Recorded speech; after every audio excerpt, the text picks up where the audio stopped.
Okay, so welcome everyone to another MEF Connects webinar. The title of today's discussion is Resurgence of SimSwap Fighting Back. And this is a topic that's extremely important to everyone in the mobile space, and especially the MEF community, which is so committed to trust and the ongoing health of the messaging ecosystem. So over the years, we've addressed this topic in various initiatives as part of our Trust in Enterprise Messaging program. And today's webinar is part of that process. To keep talking about the topic and to investigate the best ways to tackle it. So I'm delighted to be joined by three experts today who know a bit about this subject. They are Allister Fraser, who is the Senior Product Manager at BT/EE, Fabien Delanaud, who is the CEO of Myriad Group, and Willem Marais, who is a bank security consultant working in South Africa. So before we start, just a quick reminder that today's session will last about 45 minutes. It will be recorded, and we will post a link to the video on our website and on our social channels so that you can share it with any colleagues who may have missed it. If you have a question that you want to ask, please use the Q&A button at the bottom of the screen, and I'll be checking that constantly, and I'll put any of your questions to the panelists as we go through the topic. So with that, let's get started. I think the first thing to do is really, we don't need to talk about what SimSwap is, but everyone's going to know that who's watching. But let's get a sense of how serious this problem is. There are some few numbers going around. There's, I've just been reading that in South Africa in 2017 there were 13,000 incidents reported. In the UK there were 3,111 in 2018. So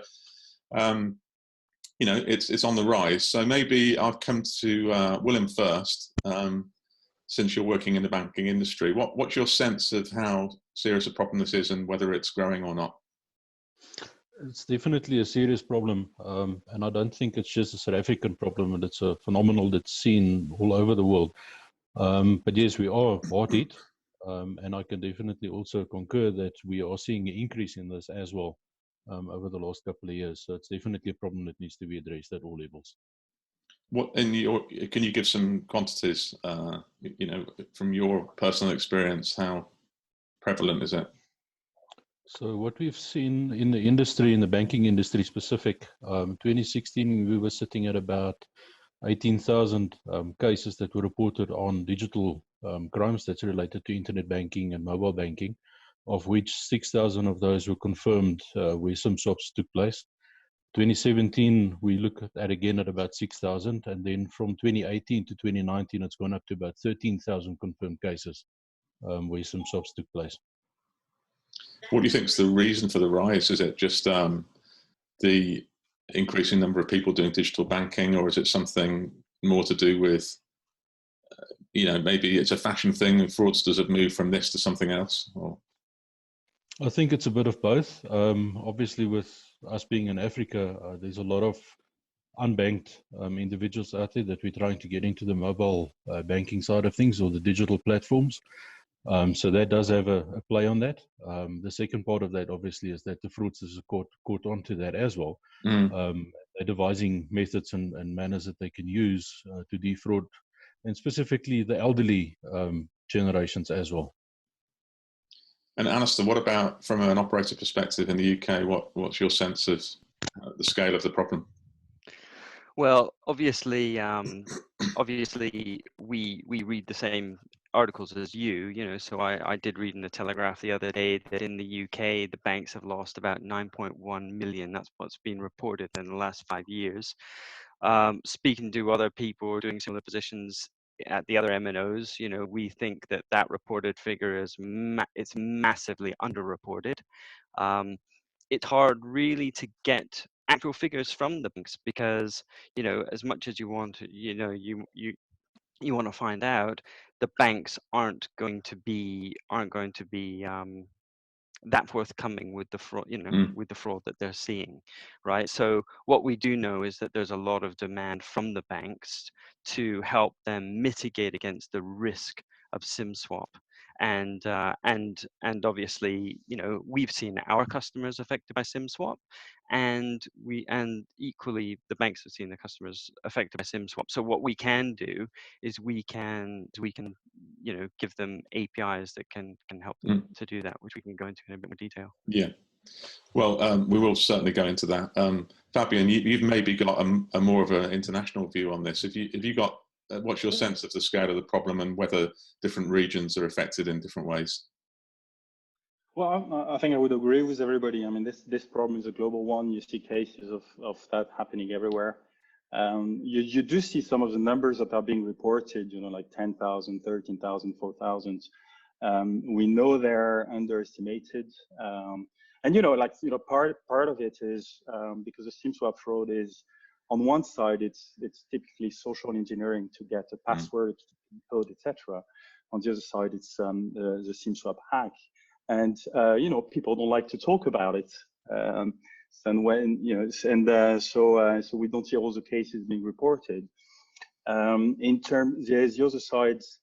The other side to this is that when those cases happen, there can be major cases. I mean, in terms of the amount of money that's lost, we've seen in the US, we're talking about millions of dollars that are affected with cryptocurrency accounts being hacked this way.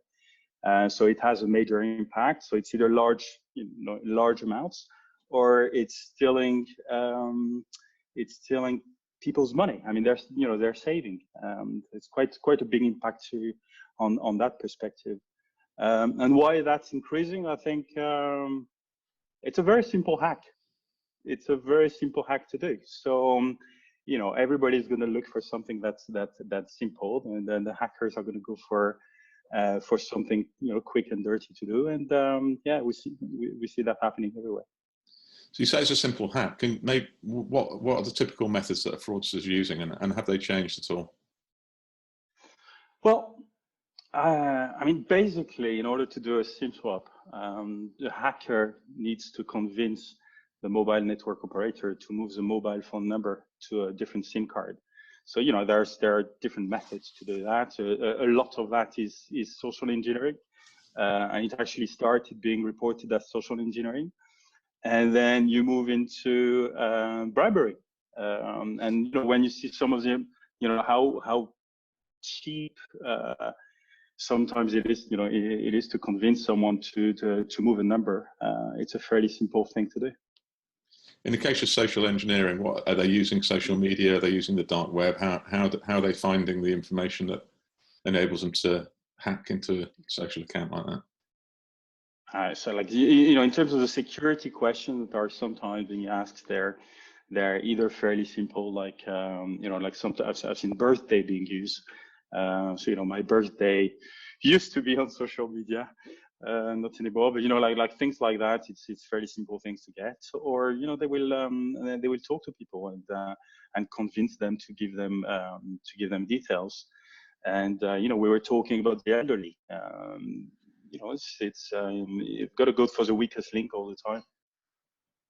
Allister, what from your experience, what methods are used to deceive the agents that are employed by a company like EE?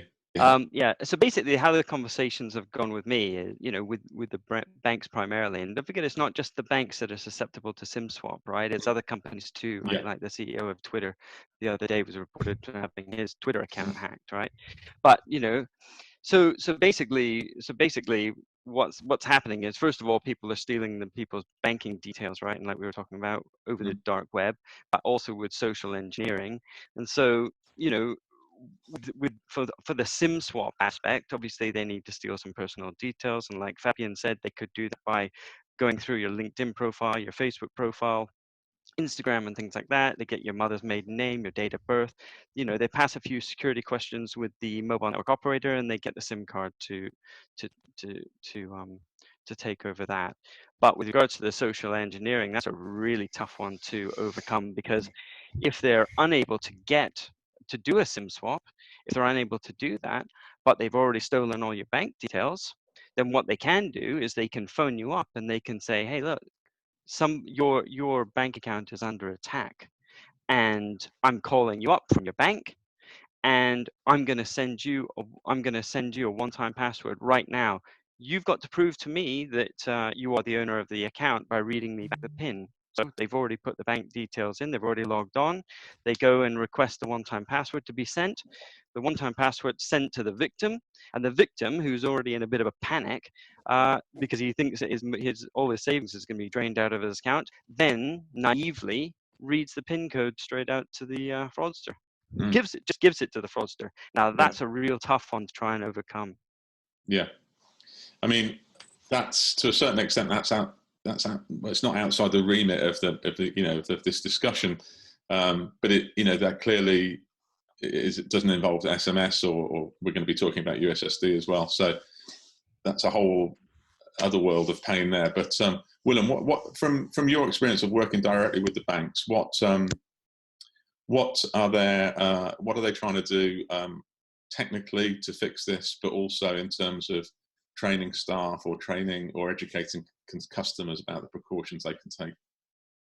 Yeah, so customer education, there's a society that we use called SABRIC, the South African Banking Information Risk Forum, and what they do is communicate on the behalf of all the banks, or most of the banks. I think they've got quite a few member banks in South Africa. So they're responsible for communicating to the public, and we feed them with information on the different MOs that we see. They then take that and publicize that through various platforms. And obviously they're doing the utmost to try and reach all the customers out there, but sometimes these customers are not contactable and they don't actually understand what we're trying to tell them. So the message does get lost there at some point. From a technology point of view, we are working very closely with our local mobile network operators, and there's a lot of things that we've put in place. And we've actually seen on the SIM swap side that the fraudster would evolve with us. So as soon as we put something in to try and stop them from doing that specific method, it's about a week or so later they've got a workaround. Up to the extent now, like Allister mentioned and Fabien as well, where they're now phoning the customer to actually get the customer to provide them with that OTP. So we need to find different methods that we can use that might not use SMS as a method at all.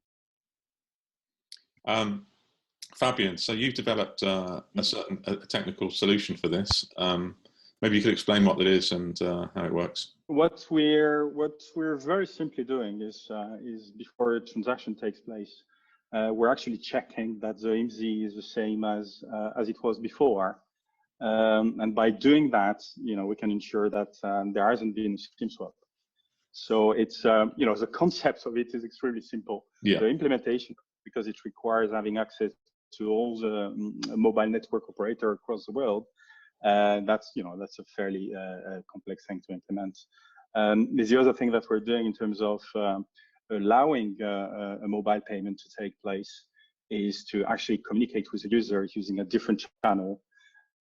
We're using USSD as a channel to communicate to the user to confirm that the transaction is indeed the right transaction to take place.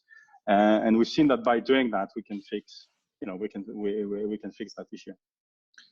So let's deal with those two topics. So the first one is it's an API that the banks can check when an authentication request is made. Has the SIM swapped in the last few days or hours? If it's changed in the last hour or day, then it's more likely that there's going to be some suspicion of a SIM swap, and they can they then perform further authentication. Is that the best way to describe it? And then you have a communication method to make sure that you also handle the if someone is actually doing a proper SIM swap, you want to make sure that it's that the transaction can go through. And what's been the response of banks to this? How many operators are you working with, and what's been the response of the banks so far? So right now we're building the pipes. We're building the pipes in Africa, starting with Eastern Africa. So we've been convincing mobile network operators to work with us to enable this. and we're starting to roll that out, starting in Kenya, to give banks access to that element of the network that will allow them to secure their transactions. And it's still, it's still not a perfect method, because in order for this to work, you need to already know the customer. So you already need to have a baseline of their IMSIs. But for the rest of the cases, which is most cases, it works pretty well. And Allister, it's a similar fix available to operators in the UK, right? So no, so in the UK it was very much as what Fabien said, where it was what we call baselining. So what you're really doing is you're looking, has the IMSI compared to the mobile phone number changed since the last time I checked, maybe a month ago. But we've come on a long way in the UK, because now what our API can give to the bank, which is what they've been asking for years, is a date and a timestamp. So rather than just know, oh, well, we can see that the SIM card for this number has changed since the last time we checked a month ago, that just lends itself to a lot of false positives. What we can actually do is we can say, actually, the SIM changed 2 weeks ago, but hey, chances are that the owner of this phone number would have noticed that they have not received any text messages or phone calls in the last 2 weeks. Send the one-time password. But now we can send, with a date and a timestamp, the bank can go, well, hold on, 20 minutes ago the SIM swapped. 20 minutes ago the SIM swapped, and now they're setting up a brand new payee, and whoa, it looks like they're making a massive transfer. So suddenly they can judge the risk much better. And then, again, someone described security as an onion to me the other day. It's all about layers, right? It's just layers. So we're giving them one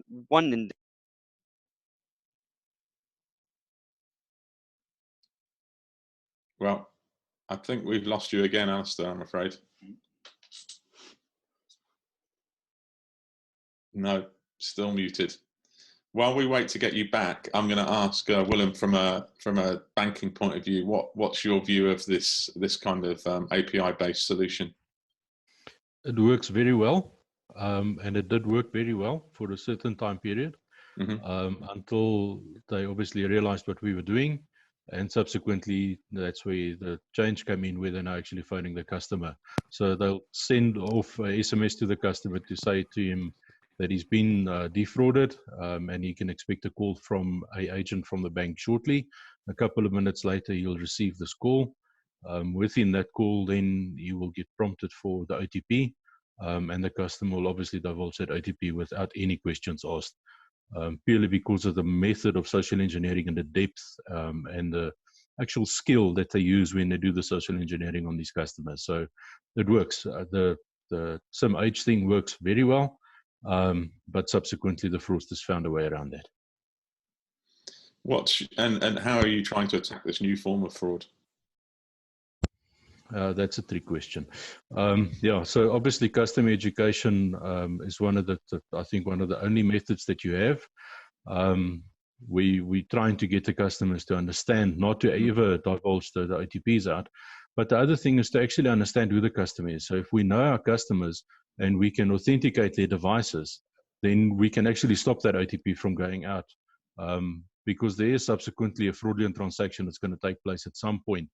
And you don't only look at the value chain from the mobile banking point of view, you also need to look at the value chain from a card point of view, because it's usually either a card transaction or something like that that's taking place, which they require the OTP for. So if you understand who the customer is and where he's shopping, and where he usually does, then you can actually prevent that from taking place as well. That being said, it's obviously not that easy to do. Right. And to come back to you, Fabien, maybe you could explain a little bit about USSD and the difference and maybe the possible advantages of using USSD over SMS when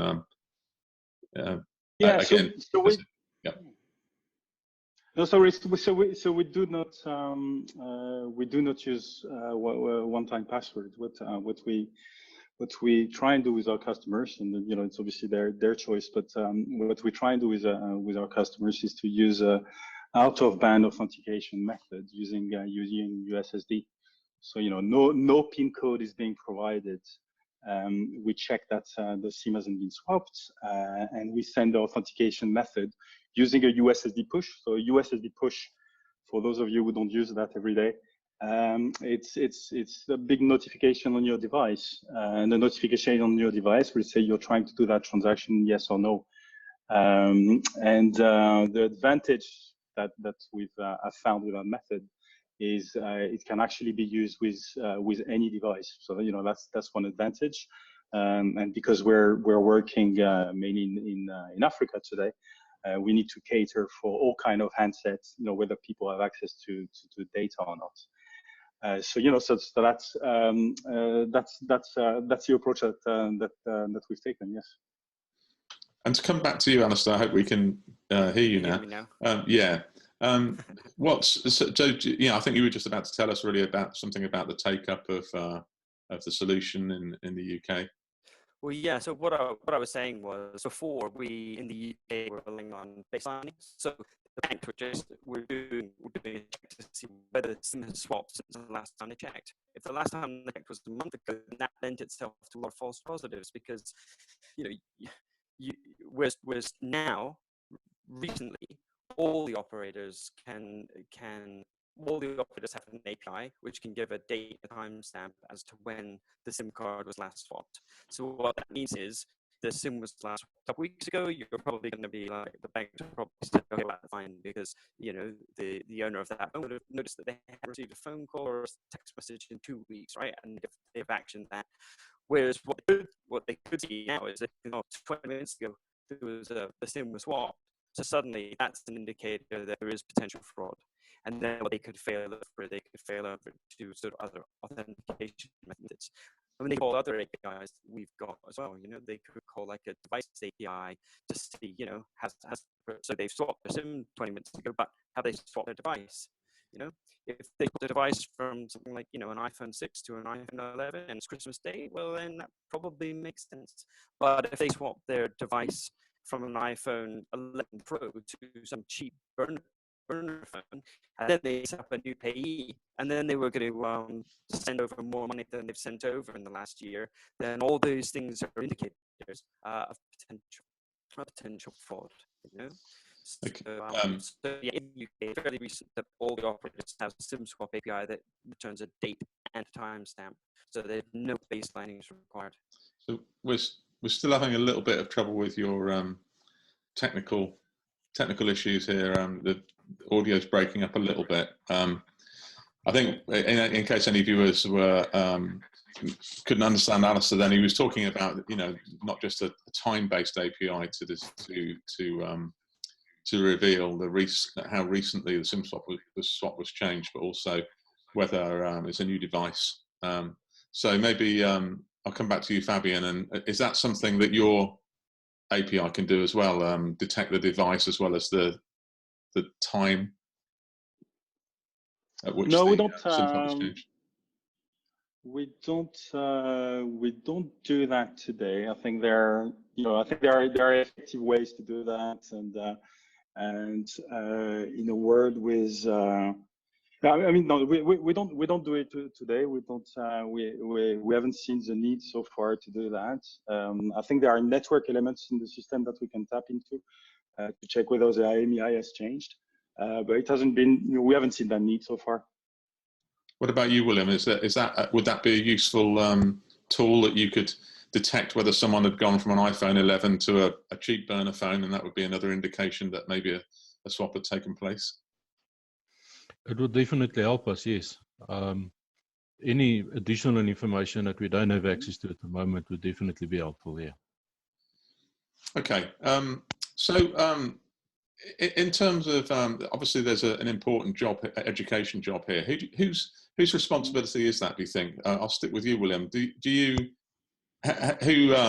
needs to take responsibility for educating the public about the dangers of this? Is it something that the banks have taken on themselves, or do you think the operators need to become involved as well? It's a bit of both. We as the bank, obviously we're providing the banking facility for the customer. So we need to do whatever is possible to educate that customer not to compromise any of the information. In the same vein, the mobile network operators are also susceptible to SIM swaps, and their clients as well as their staff members are being SIM swapped. and they've put things in place. So education should also then come from their side, which it does, especially in South Africa. So I won't draw the line at any specific organization or group of people, as many people as possible. And even if you just end up telling your neighbor about that, that'll help as well. So eventually we'll get the message out there. Do you have programs at the moment, educational programs? How do you communicate to your customers, among your clients, what precautions to take? Yeah, so we've got various ways of communicating with the clients. Some of those would be SMS. We do also publish it through the media, through all the different channels. So if you go to ATM, you'll find on the screen at the ATM before you actually insert your card, there's warning messages and so on there as well. So all the channels that's available to the bank that the public has access to will be used and is currently used for that. And what about you, Allister? What's EE doing to educate its customers about these dangers? I hope we'll be able to hear you. Yeah, can you hear me now? Well, yeah, we can hear you, but it's just a little bit jumpy. So EE obviously have a lot of retail stores, and everybody working in retail stores has been trained about SIM-swap, told about the risks of SIM-swap, and they understand that although they're there to please the customer, to take care of the customer, make sure customers all leave the store happy, they need to be very sure that they're not indiscriminately handing out SIM cards in the store, that they do need to do all the necessary checks, get all the security questions and things like that answered before they hand out a new SIM card. I don't know, can you, I think we're wondering if you can ditch the headset and it might be able to speak directly into your laptop microphone. Maybe that'll help. If your audio is really breaking up. Is that any better? Let's see. Is that any better? Can you hear me? It's not too much better. Okay. But basically what I was saying is that in the retail stores within EE, all of the staff have been trained as SIM-swap. They're all aware that when a customer comes in, customer has to have a good experience, you help customer, but they cannot indiscriminately hand out SIM cards. They need to answer certain security questions before they're given SIM cards. Obviously, most people that come into the stores and are asking for SIM cards, it's totally legitimate, right? They genuinely have lost their phone or had their phone stolen, something like that. So that is impossible. We can't tell them to go home and get their passport and things like that. But as long as they do answer the security questions that we've got to ask them, then they do have to do that. Yeah, I mean, it's obviously a difficult issue because the vast majority of customers who have a genuine reason to want to swap their phone, they're going to be going to get quite irate if they're asked a lot of questions and if they're declined. So I can see it's a real balancing act. What about the audio feed is still not great, Allister, but very briefly, is bribery an issue in the UK, or is it more about social engineering there?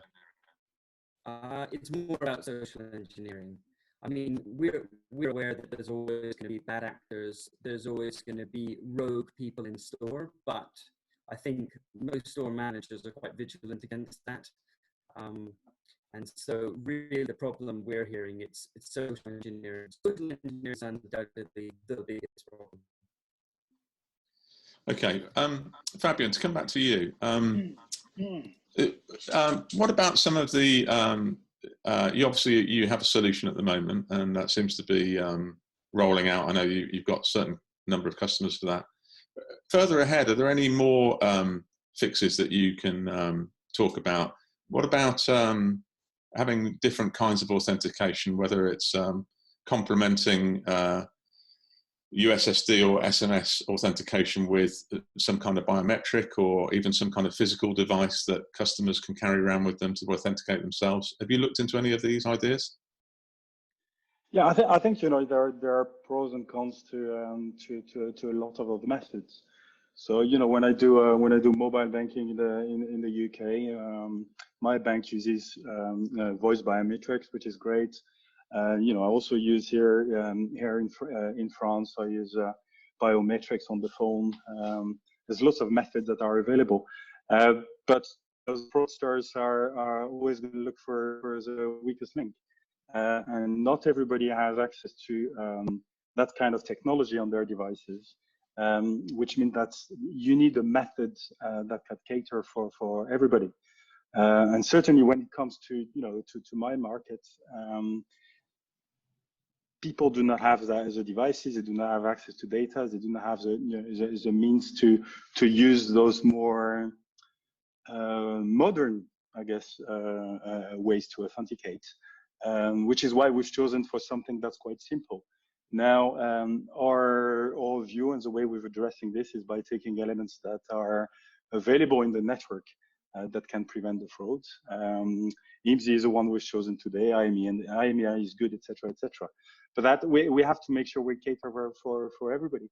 And even if you look at, I don't have the latest numbers in the UK or typical in countries where people typically have a smartphone and easy access to data. They would need to install the banking app, and then they need to use it, which we know is not 100% of the population. So yeah, but like it's layers. It's layers of authentication that we put in place, as we've said.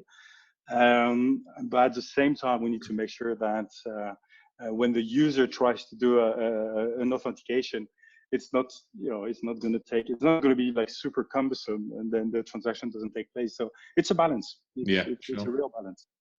Willem, have you looked into layering on more levels of authentication, or is that just make it even more problematic and burdensome for your customers?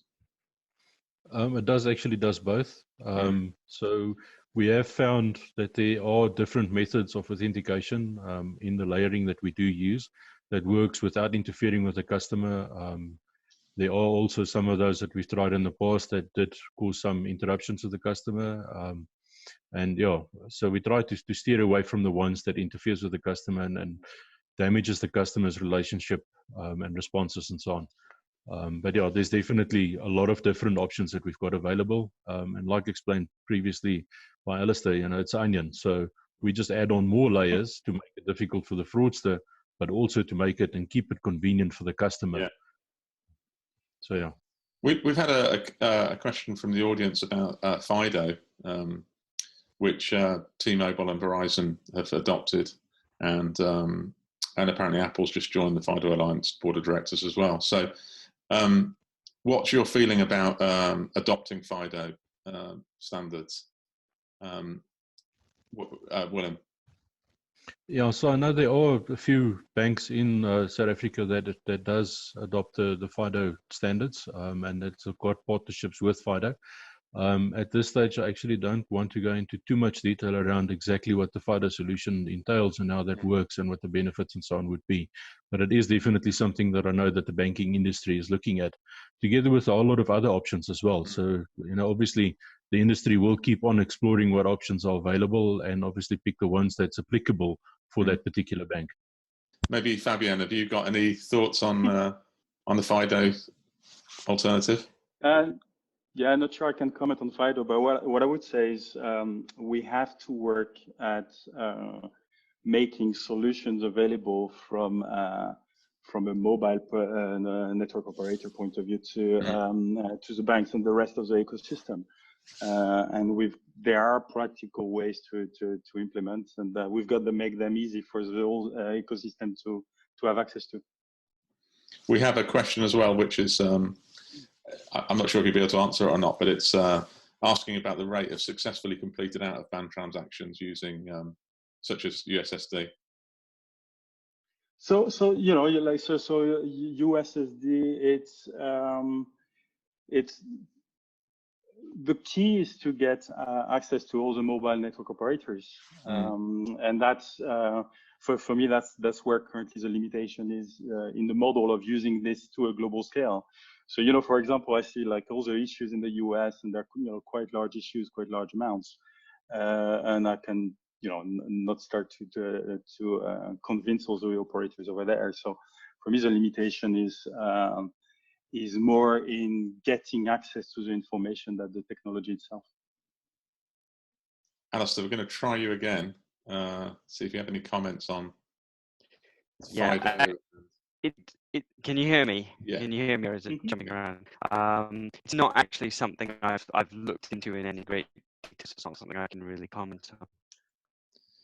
What's your feeling generally? Are you optimistic about reducing the incidence of SIM swap from all you've seen of the way customers are feeling about it and the various technical fixes that are available? Oh yeah, definitely. Like I said, in the UK, all the operators now for a SIM swap API that gives the timestamp.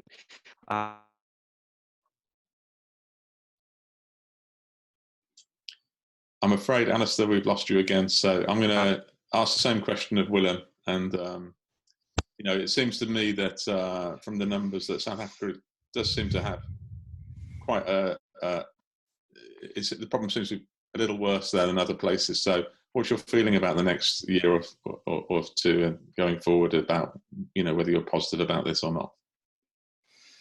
So there are a lot of other technologies available that we are exploring in the industry.